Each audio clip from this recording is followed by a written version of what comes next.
color action pictures to be found in the Comic Weekly, the world's greatest comic supplement that comes to you each week with your Hearst Sunday newspaper. Join the 11 million adults and 6 million youngsters who enjoy the world's greatest comic and adventure pictures by the world's best artists, featured in every issue of the Comic Weekly, which comes to you with your Hearst Sunday newspaper.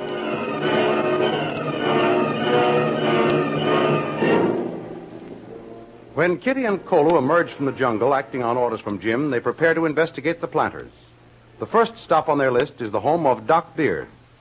Little does the poor, unsuspecting Kitty know when she meets this kindly, prosperous plantation owner that he is in reality the sinister J7, the saboteur Jim has sworn to capture.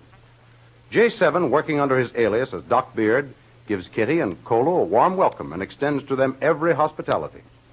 He poses as a great friend of Colonel Barrett's, the head of the Army Intelligence Post, and completely wins Kitty's confidence. Jungle Jim, deep in the jungle, has struck his first blow against the hostile Indians, allies of the sinister J7. Preying upon their fear and superstition, he captures one of them and hauls him into the tree. Terrorized by the strange disappearance of one of their number, the Indians scurry back into the jungle with Jim hot on their trail. In the meantime, back at J7's home... Well, Mrs. St. John, do I understand you'll accept my humble hospitality and make this your headquarters? It's really awfully kind of you, Mr. Beard. What's more, it's a very tempting offer. This is quite a cozy house you have. Well, I've tried to make it as homelike as possible. But I must confess, I enjoy my comfort.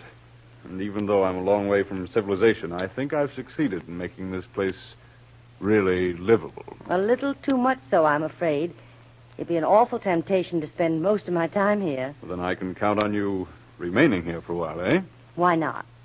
Colonel Barrett and the Army Intelligence said that you would allow us to use your home as headquarters when you understood that we were associated with them in an urgent case. And since you've so warmly welcomed us, I can't very well refuse your hospitality. Well, then that's all settled then. Now, perhaps you'd like to go to your room and refresh yourself after your long journey while I make arrangements for dinner. Very well, Mr. Beard, but please don't go to any trouble now. Trouble? Oh, nonsense. It'll be a pleasure, I assure you. Just follow me, Mrs. St. John. Your room is up the stairs, the second door to your left. That's all right, Mr. Beard. You don't have to come. I'll find it all right. I've had my servants put your things up there and make everything ready for you. If there's anything you need, just call. I will. Thank you so much, Mr. Beard. What luck. What incredible luck. Such a beautiful break to have her and the Hindu right where I want them. Sooner or later, they'll bring him here. And then my plans will be complete. What luck. Nothing in the world will stop me now. Signal from the tunnel. What's happened now? Oh. Perhaps they've got that foolhardy Jungle Jim Bradley for me. Yes, perhaps they have. Well, I shall go see.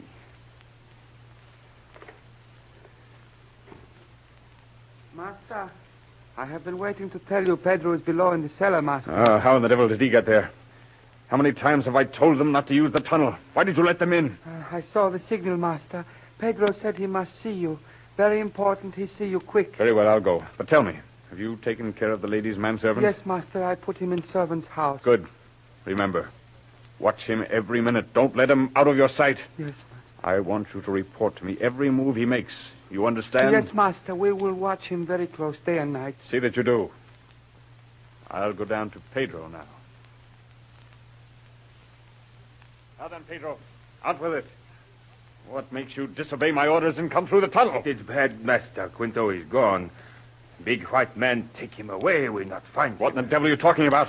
What do you mean Quinto is gone? How did the white man take him away? That we do not know, Master. We are hunting for a big white man and do not find him. But Quinto tell us, you say white man be in jungle, we must find him. We go hunt again. Quinto say he stay, watch campfire, wait for white man to come back. Well, go on. What happened then? Speak out, you fool. I take warriors. We hunt very good, not find white man. We come back, tell Quinto. But Quinto be gone too. Certainly, you dumb idiots. The white man came back, surprised Quinto, and killed him. No, master, that is not so. We hunt carefully for sign of fire, maybe see blood. We hunt good. No finds any sign. If there be fight, ground show marks. The high grass be broken down, there be blood.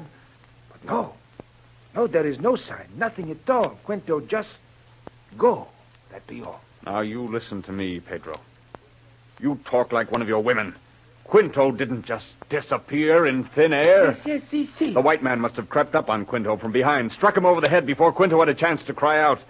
Then the white man picked him up and carried him away. That he could not do, for warriors make ring right round clearing where campfire burn. White man could not escape. He must have escaped some way. If white man carry Quinto heavy, white man would make deep tracks in soft ground. We hunt good, not find tracks, any tracks, no tracks at all of white man, not find Quinto.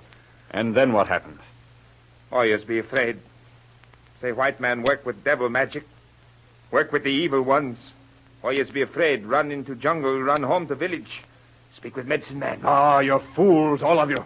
There's no devil magic. The white man does not work with the evil ones, for there are no evil ones. They're only foolish ones, like you. Yes, you, Pedro. The white man has made fools of all of you. You, the great tribe of warriors and hunters. Bah! You're like old women. Master, you, master, speak evil of my people. They be brave warriors, good hunters. You, master, you come with Pedro. We gather the hunters and show you white man will make magic. I have work to do here. But I'll find out how this white man makes fools of you. You, Pedro, remain here. I will come back tonight and bring you the white man's secret. Stay here. Do not move until I return tonight. Yes, if you'll come into the library, Mrs. St. John, we'll have our coffee in here. Coffee in the library? Why, of course. Why, Mr. Beard, you make me feel as if I was home in San Francisco instead of the jungle country of Central America. That dinner of yours was fit for a queen. Well, thank you, Mrs. St. John. I'll try that armchair. Thank Very you. comfortable. You know, I feel rather guilty enjoying all this without your associate, Mr. Bradley, being here to share it with us. Yes, it is rather a pity. But then I assure you, Mr. Beard, Jungle Jim is perfectly at home where he is. Tell me more about him, Mrs. St. John. He must be a very interesting chap. How does he operate so successfully? For instance, on this trip, he's in very dangerous country. The Indians, you know. He's perfected a plan to outwit the Indians, Mr. Beard. They're the least of his worries. He's after much bigger game, the head of this saboteur plot. I rather doubt his being able to outwit these Indians, Mrs. St. John. They're shrewd, clever, fearless people. They're swift, deadly, and silent. They can creep within a foot of you in the jungles without ever being aware of their approach. Not Jungle Jim, they can't, Mr. Beard. You see, he doesn't pitch a camp in the orthodox manner and sleep on the ground where he could be open to attack. He lives in the trees. In the trees? Well, now, that is quite an idea. Yes, and in order to escape possible detection, he wears a camouflage suit of green buckskin that blends in perfectly with the surroundings. Very clever. Very, very clever indeed. Yes, he must be quite a resourceful chap. Yes, Jim uses his head every minute of the time. For instance, he's fully aware of the shrewd native cunning of these Indians, but at the same time, he knows they are naive and superstitious, so he works on their superstitious fears. Oh, and that is part of the plan that you spoke of? Yes. Just after we left him, he built a big, smoky fire to attract the Indians. Then, expertly camouflaged, he hid in the trees to watch for the Indians to come. Oh, I see. They arrive and find the fire burning, but no trace of a camp. No sign of him, and they naturally become puzzled. That's it. Then they search and hunt for him, but find no tracks or clues. When they don't find him, they begin to suspect he uses some kind of magic. Exactly.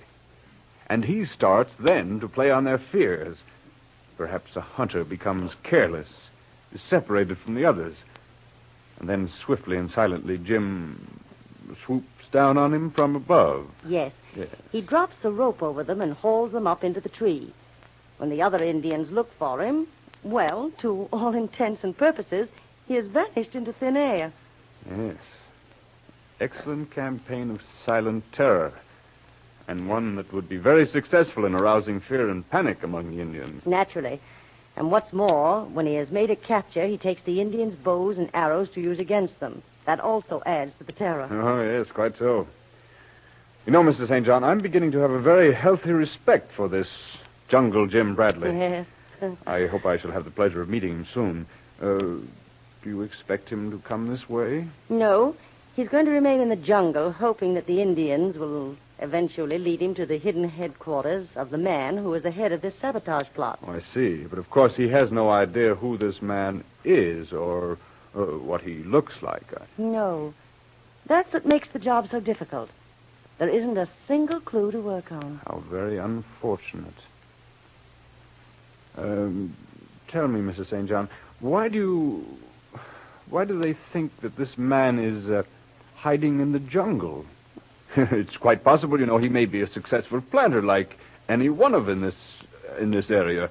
A man, well, a man like myself, perhaps.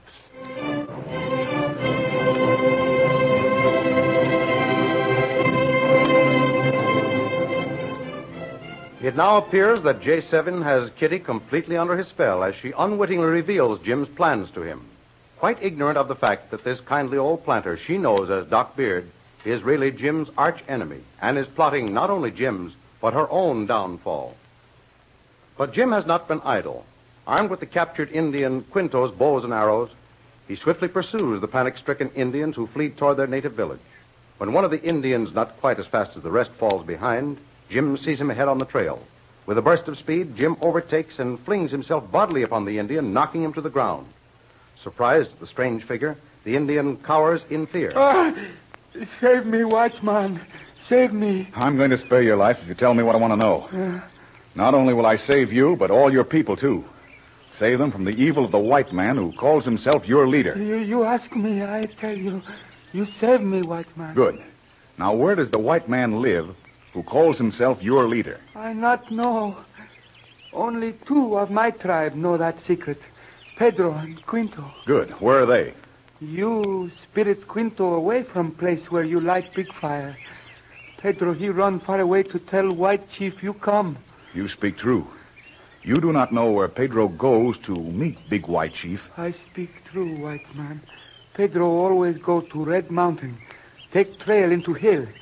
Then we see him no more. There he meet chief where we not see. Red Mountain. Where is Red Mountain? You follow trail. Travel fast. Soon after sundown, you come to Red Mountain. It's a good 5-hour journey. I can make it all right. All right. Now, you give me bow and arrows. Wait here. Do not follow me on trail. Good. Here, I give you bow, arrows, knife. You go. I not follow.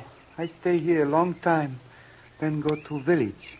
You go to Red Mountain. You look for trail to west.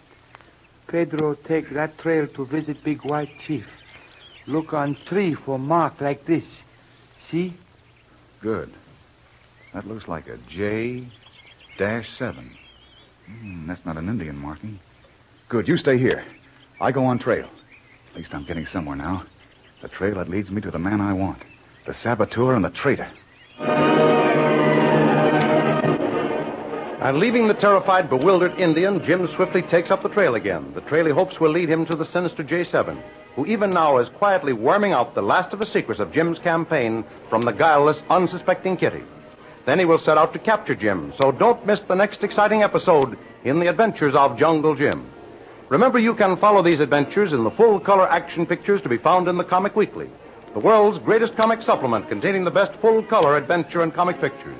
Remember, no other comic supplement can give you the top names of Cartoonland like the all-star favorites to be found in the Comic Weekly. The whole family follow the fun and frolics of Jiggs and Maggie, the Little King, the immortal Donald Duck, as well as the exciting adventures of Flash Gordon and Jungle Jim. Join the 11 million adults and 6 million youngsters who every week find the greatest of home entertainment in the Comic Weekly, which comes to you with your Hearst Sunday newspaper. More thrilling adventures of Jungle Jim will be heard at the same time next week over the same station. Be sure to tune in.